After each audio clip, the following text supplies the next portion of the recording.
Donc nous sommes à la base des sous-marins de Lorient, que le bateau Nurest Matmut a rejoint juste avant Noël, à l'issue d'une magnifique transat B2B Saint-Barth-Port-la-Forêt conclue en 2e position, donc c'était absolument génial. Et début janvier, le chantier a repris avec toute l'équipe Nurest Matmut pour fiabiliser le bateau et le préparer en vue du Vendée Globe.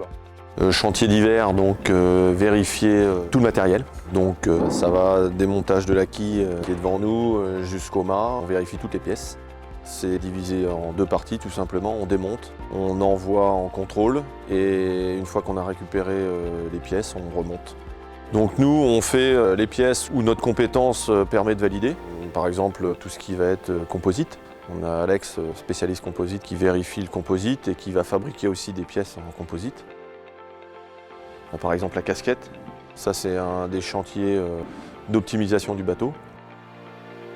Globalement, on touche un peu à tous les domaines sur le bateau, du composite, de l'électricité, de la peinture.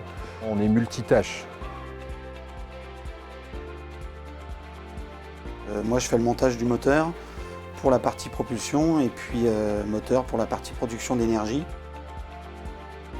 Les petits changements qui ont été faits, c'est que déjà on part sur un moteur tout neuf, donc pour la durée du Vendée, c'est une sécurité. Et puis on a fait des petites modifications au niveau de l'installation, les gros alternateurs qu'il y a sur le moteur, pour que si Fabrice a un souci en mer, il partira avec un alternateur de secours et qu'il puisse changer lui, même dans des conditions un peu difficiles, changer l'alternateur. Et on le formera dessus pour qu'il puisse le faire. Donc le but c'était de mettre le bateau à l'eau fin mars afin de naviguer assez vite et puis d'être prêt pour le convoyage qui va nous faire partir de la Trinité à New York et ensuite que Fabrice soit prêt pour faire la course donc New York les Sables d'Olonne en solitaire. Course qui est quand même très importante dans cette préparation pour le Vendée Globe.